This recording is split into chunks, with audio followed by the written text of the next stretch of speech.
Turn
those pedals off first, right? What's up, guys? Anthony here with Empire Music, empiremusic.com. So showing you a new instrument from Fender, one that kind of slipped under the radar for me. I didn't even know, this is probably peeling back the curtain to being somewhat ill-informed or missing something, but this is the new Suona Jazz Bass from Fender, and there was a Strat and a Tele that came out, and I honestly, I just forgot that there was a jazz bass coming out, and then like it came in, and anytime I see the word bass and thin line on a box, I'm always intrigued because I think it's a somewhat underserved thing in the bass line, not just Fender, I think across the board, that we see semi-hollow or kind of cool basses that have some, let's just say wood removed from it. And I think that can sometimes add a cool tonality to it. So we have going on here, what's very interesting about this bass, first off, you know, and I think I fail to do this a lot of times in my videos.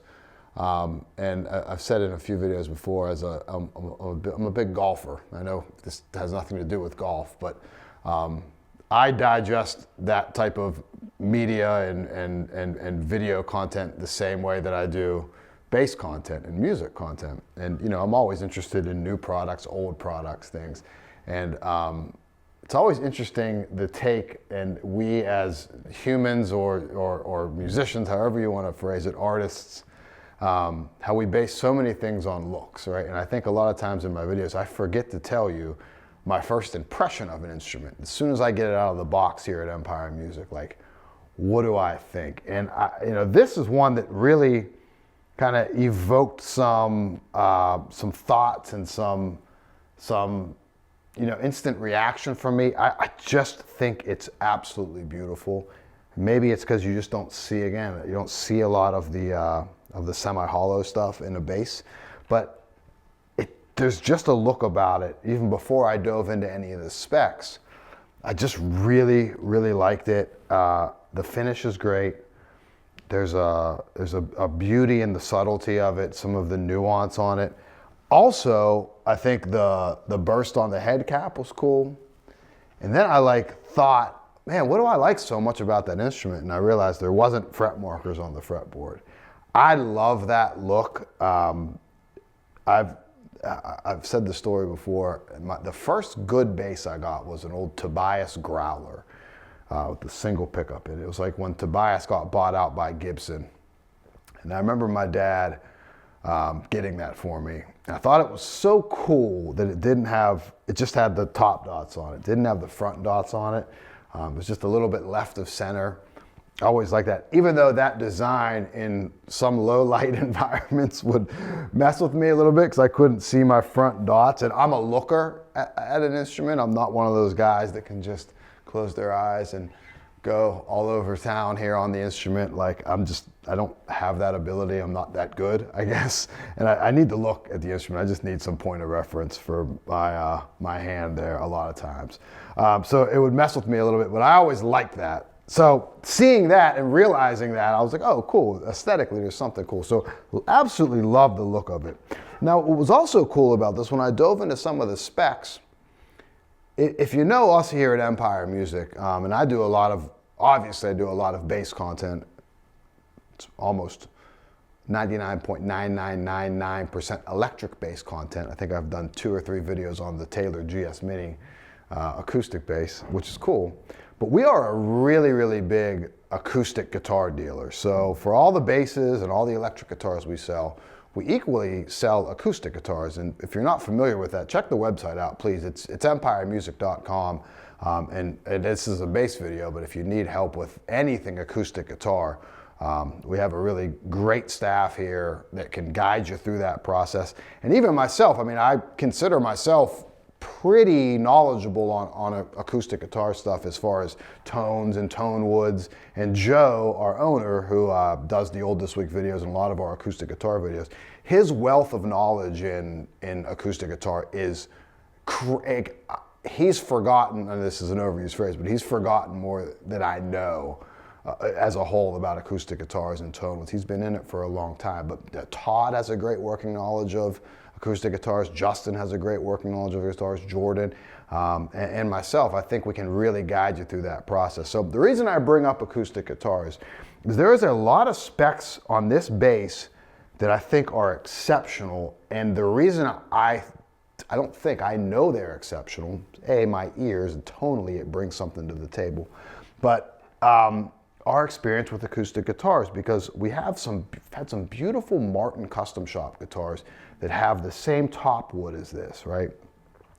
And that matches the fretboard. So what I mean by that is we have this Italian Alpine spruce top on this guitar. Now the body's ash, it's a semi-hollowed ash, so it is lightweight, which is nice. Really no neck dive on it either, it's very comfortable. But we have this like Alpine spruce, which is a beautiful, like denser hardwood or denser top wood for an acoustic guitar. We have an ebony fretboard on there, right? That's a really, really cool combination because of what you get. Speaking just from an acoustic guitar perspective, that's a great combination because ebony gives you this bright characteristic and this upper mid-range, upper end clarity, kind of what you would get out of maple on a fretboard. And then you pair that with like a nice spruce top. I think it's a really nice combination on an acoustic guitar. So to carry that over into an electric bass, I think is pretty interesting. And I think we do hear some of that in there too. Now it has the Suona pickups in there. It's like an exclusive pickup for this jazz bass, and the Suona pickups carry out throughout the line of the Fenders issued here. And these pickups are voiced very, very sweetly, if that's one way I could describe it.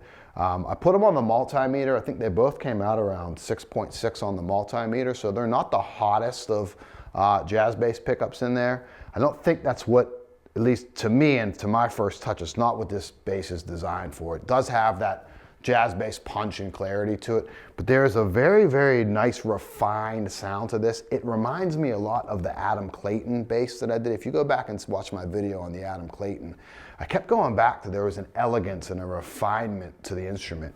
And if you noticed what I played at the top of the video, it was softer, slower. I did have some effects on there because, well, if you know me, why not? But it just kind of called for that type of playing. I like to be reactionary in my videos where if it's an instrument that is speaking to me a certain way with my hands touching, I want to play that way through the video. I want to have a natural reaction to it to kind of hopefully purvey out to you, the audience out there. So spec-wise, Suona pickups, semi-hollow ash body, Italian Alpine spruce top. It's got this violin burst on it, which is beautiful. A little different than the Brent was saying, who's our videographer there. I'm looking at him, you're looking at me.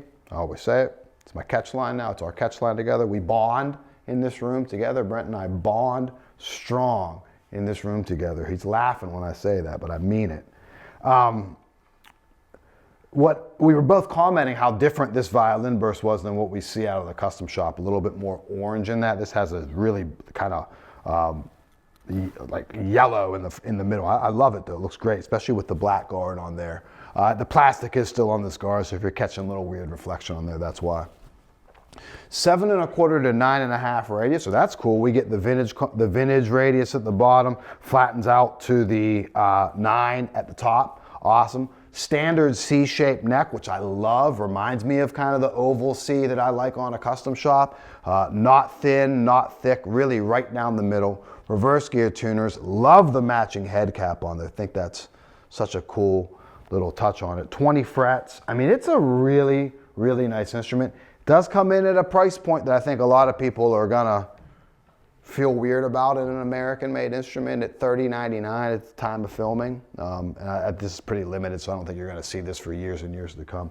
But it's very cool. It offers something unique in the Fender lineup, which I like. Now, if I'm going to say one con, and you know me, I try to be I try to be subjective with it, even though we are a Fender dealer here. I will say this, and I don't really care about this, but they advertise this as a roasted flame maple neck. I don't see a ton of flame on this. If I look down it, you can catch a little bit here and here, but it's not the flamiest of flame maple necks, if I do say so myself, but it feels great. It has nothing to do with the tone on it too. But visually it is something that was kind of missing when I read the specs. So sonically, let's go clean with it. I apologize for that long intro there too. I think there's some interesting kind of things here that tie into Empire music pretty well with an instrument like this. And I really do like this instrument. It's very, very cool. It's just left of center enough.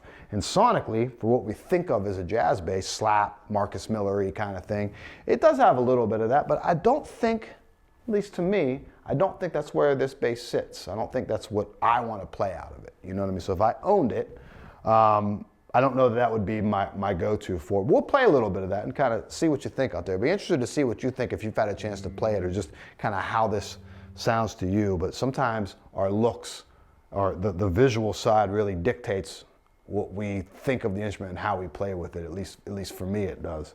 So let's go wide open. No effects. We'll get all those off. Okay, cool. If I do put effects on, it's the Fender. Fittingly, Fender on Fender. Like I've said before, the really cool pedal from Fender, the Marine Layer Reverb, super underrated reverb pedal, and the Blue Hippo analog chorus from Way Huge. Pretty simple stuff there. Almost was kind of giving me fretless vibes on it. So cool, wide open, no effects. Let's just play some kind of standard my style stuff on here. Let's just see how it does.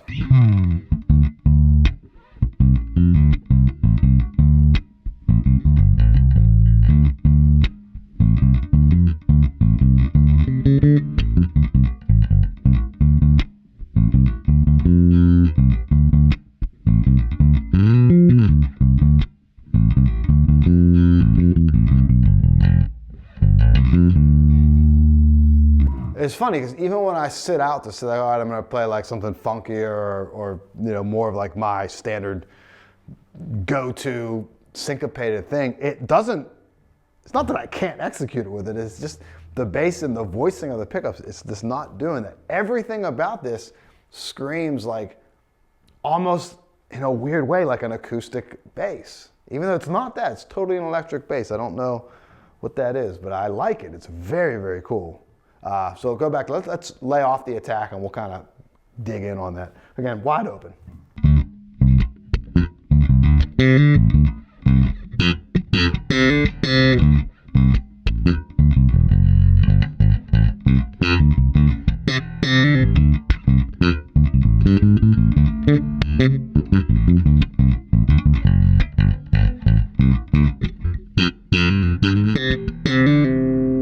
See, once I got my mental side of it over that, it sounds there. You could totally pull out that jazz bass thing. But again, it's a little left to center with it too. It's not.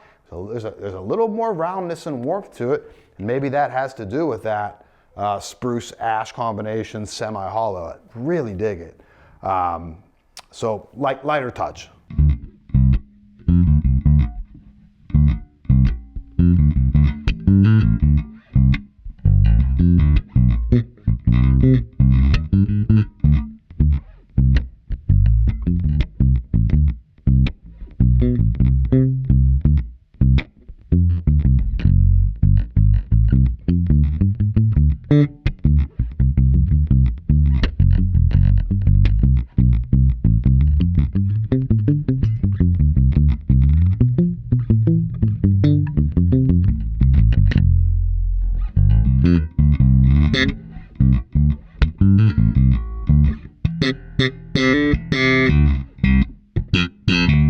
Very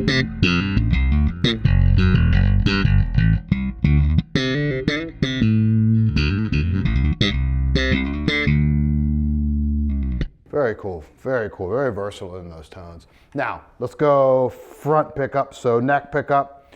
We're gonna flirt with that P-bass character out of it. I always think of the jazz bass when we solo that neck pickup as a lot of P-bass-ish, like P-bass light, kind of.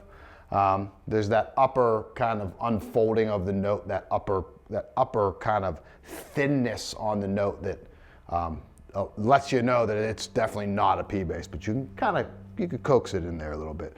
So neck pickup, full tone.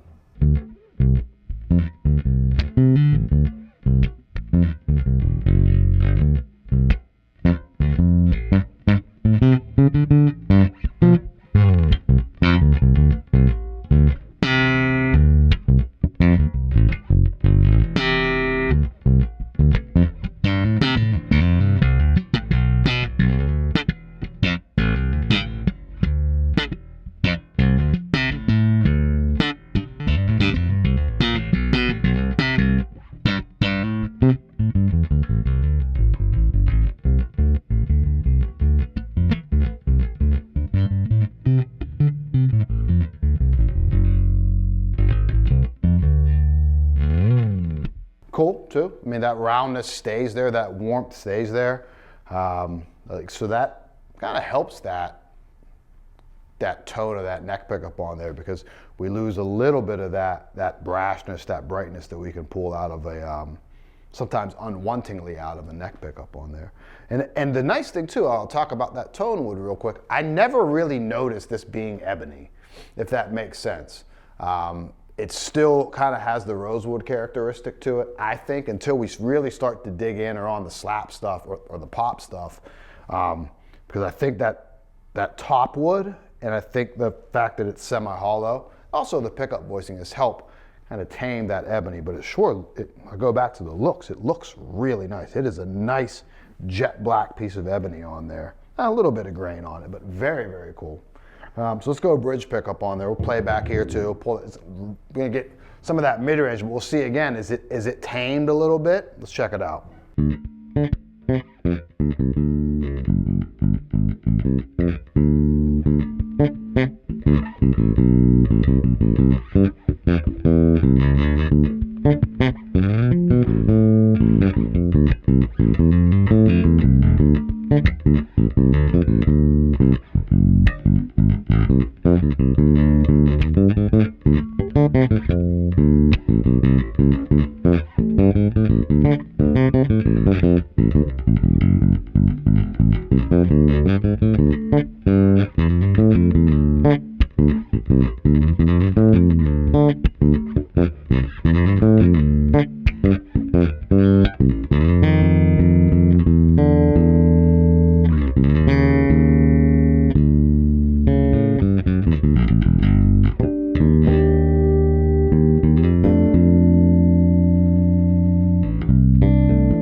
Great sound, great sound out of that. And I think it does tame a little bit. It's very mid-rangey, never losing like that focused upper mid-range in there, but it's a little sweeter than what we typically get out of a jazz bass. So do a little bit of all of that with a pick. So wide open.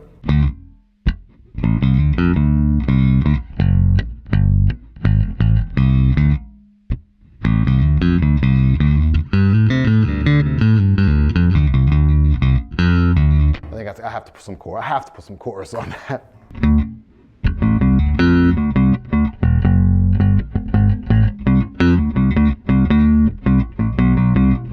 gonna roll some tone off of that too. Now we're experimenting.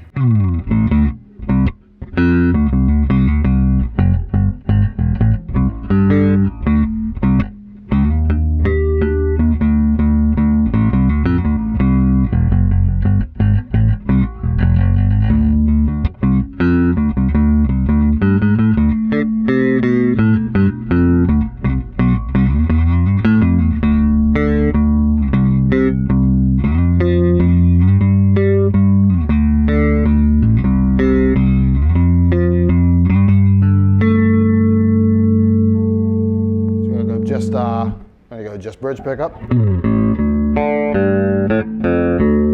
That's an interesting sound right there.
We'll try just neck pickup.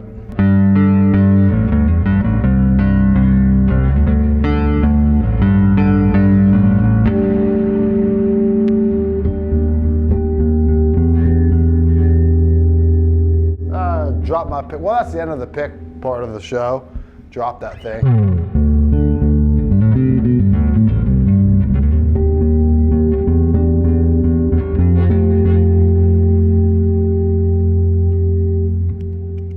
Very cool. So enjoy this bass. I really do. It's at a price point that's, you know, on the higher side for American-made instruments or production level instruments. Obviously, it's under a custom shop, but it's got a very interesting feature set to it.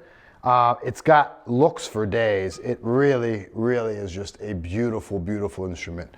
Man, I can't really say anything bad about it. It was a lot of fun to play. So this is the Suona limited edition jazz bass from Fender.